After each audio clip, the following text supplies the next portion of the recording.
बिस्मिल्लाहिर्रहमानिर्रहीम। अस्सलामु अलैकुम वरहमतुल्लाहि तआला वबरकातुहू। प्यारे मुअज़्ज़ज़ नाज़रीन किराम, मैं हूँ फिरदौस रज़ा। आप देख रहे हैं एमएफ तालीमात। हज़रात मोहतरम, उम्मीद है कि आप खैरियत के साथ होंगे और दुआ है कि अल्लाह ताला आप सबको सलामत रखे, अपनी हिफ्ज़ व अमान में रखे। हज़रात मोहतरम, इस वीडियो में मैं आज आपके सामने लेकर के आया हूँ हीले शरई का मसला। जैसा कि आपने सुना होगा कि मदारिस में जो ज़कात और फितरे की रकम आती है उसको हीले शरई करा करके फिर उसके बाद उस रकम से तनख्वाह वगैरह दी जाती है और दीगर काम मदारिस के अंजाम दिए जाते हैं इन्हीं पैसों से। तो क्या ज़कात और फितरे की रकम को हीले शरई के जरिए से हीले शरई करा करके फिर उससे तमाम काम लिए जा सकते हैं, जैसे कि तनख्वाह वगैरह दी जा सकती है? और ये हीले शरई कहाँ से साबित है, इसका क्या मतलब होता है, हीले शरई का क्या हुक्म है? इन्हीं सब बातों को लेकर के मैं आपके सामने आया हूँ। इस वीडियो में मैं आपको बताऊंगा कि हीले शरई असल में होता क्या है और ये कहाँ से साबित है, कुरान और हदीस की रोशनी में किस हद तक जायज़ है। बस इस वीडियो में आखिर तक बने रहें और वीडियो को लाइक कर दें। चैनल पर अगर पहली बार जुड़े हैं तो इसको सब्सक्राइब जरूर कर दें। हजरात मोहतरम, हीला हीला का माना होता है तदबीर, चाल और बहाना। हीला का मतलब होता है तदबीर, चाल और बहाना वगैरह।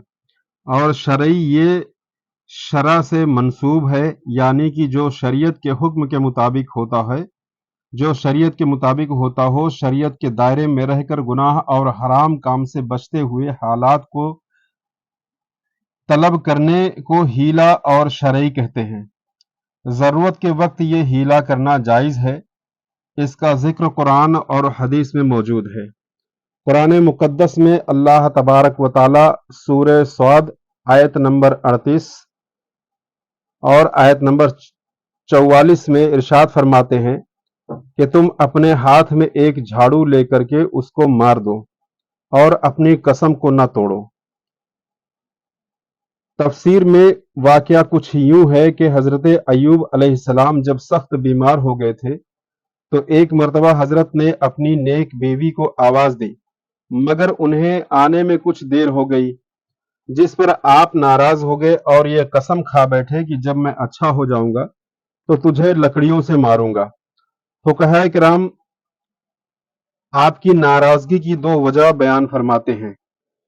पहली ये कि हो सकता है कि बीमारी की वजह से आपके मिजाज में सख्ती आ गई हो, और दूसरी ये कि शैतान तबीब की सूरत में आपकी बीवी के पास आया था और उनको दवा देकर बोला कि इसे अपने शौहर को खिला देना और जब वो अच्छे हो जाए तो मेरा शुक्रिया अदा करना।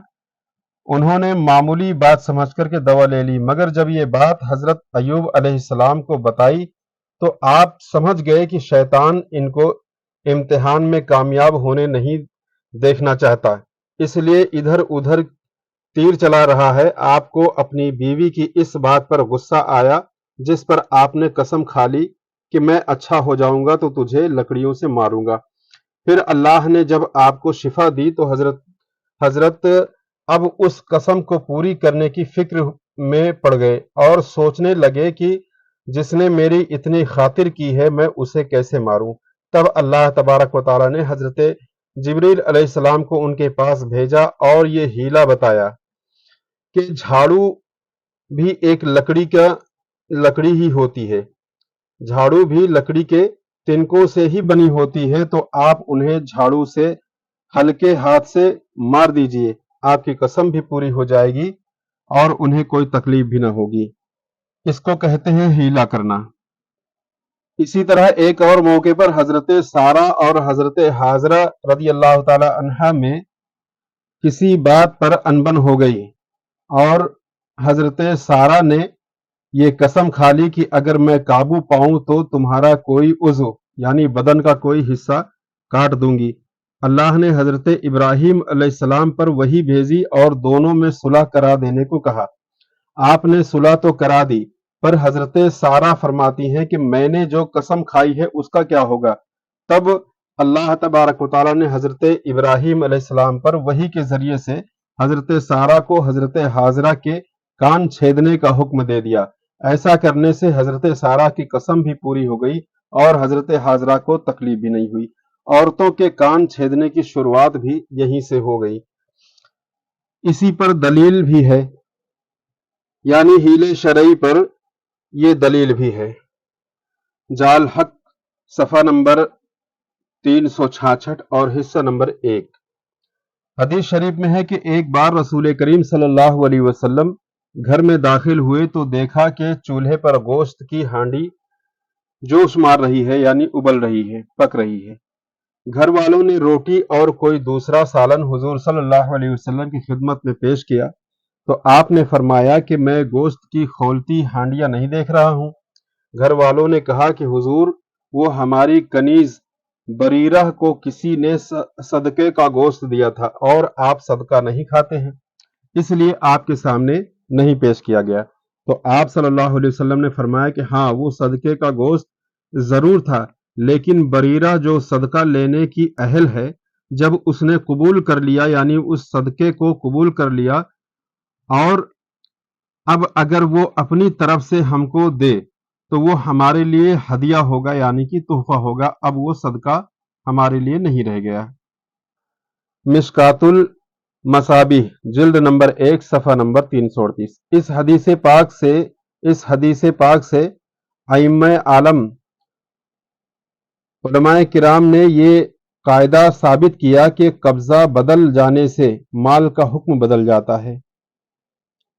صدقے کا گوشت جب بریرہ کے قبضے میں نہیں آیا تھا، اس وقت حکم یہی تھا کہ وہ صدقے کا مال ہے، لیکن جب بریرہ نے اصول کر لیا، اس پر قبضہ کر لیا، تو اب اس کی مالک بن گئی، اور جب مالک ہو گئی تو وہ اپنی طرف سے جس کو بطور تحفہ دینا چاہے دے سکتی ہے، جائز ہے، اور کھانا بھی جائز ہے، اگرچہ مالدار اور غنی کیوں نہ ہو۔ اس سے یہ بھی معلوم ہوا کہ جو حضرات صدقہ اور زکوٰۃ کی رقم لینے کے اہل ہیں اور وہ صدقہ زکوٰۃ کی رقم لے لیتے ہیں، تو ان کے لیے لینے سے پہلے وہ صدقہ اور زکوٰۃ کی رقم ہوتی ہے، مگر جب وہ اس کے مالک بن جاتے ہیں تو اب اپنی طرف سے وہ جس کو چاہے بطور تحفہ دے سکتے ہیں۔ یہی وہ حیلہ ہے جسے مدارس کے ذمہ دار مجبوراً کرتے ہیں۔ مجبوری یہ ہے کہ پہلے کے دور میں اسلامی حکومت تھی جو اپنی طرف سے مدارس کے لیے خاص انتظام کرتی تھی اور ان کے لیے اوقاف قائم کرتی تھی، جس کے ذریعے سے طلبہ، مدرسین، بلکہ پورے ادارے کا نظم برقرار رہتا تھا اور ان کا فائدہ ہوتا تھا، اور حیثیت دار لوگ بھی دین کی ہمدردی کی بنا پر حصول ثواب کی نیت سے طلبہ اور مدرسین کی کفالت کرتے تھے۔ اب نہ اسلامی حکومت رہی اور نہ ویسے خیر خواہ رہے، اور نہ ہی ماضی کی طرح مخلص علماء رہے، جبکہ اسلام اور مسلمین کی فروغ اور فلاح کے لیے دینی تعلیم کا سلسلہ جاری رکھنا بہت ہی ضروری ہے۔ اس لیے علماء اسلام نے زکوٰۃ کے بیان میں نہایت دیانت داری سے یہ مسئلہ واضح طور پر بیان کر دیا کہ زکوٰۃ مستحق کو دی جائے، اور وہ اپنی مرضی سے جس جائز مصرف میں خرچ کرنا چاہے تو خرچ کرنا جائز ہے۔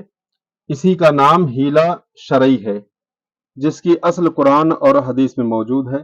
فتاوی روح البیان علوم جلد 2، فتاوی بحر العلوم جلد نمبر 2۔ اس وقت ملک بھر میں اسلامی تعلیم اور مدارس اسلامیہ کی جو خستہ حالی ہے، سب آپ کے پیش نظر ہے، لہٰذا جہاں آپ دیگر مستحق حضرات کو زکوٰۃ اور فطرہ دے، وہیں آپ حضرات مدارس اسلامیہ کو بھی زکوٰۃ اور فطرہ کی رقم پیش کریں، بلکہ حسب حیثیت اپنی زیب خاص سے زیادہ تعاون امداد کریں۔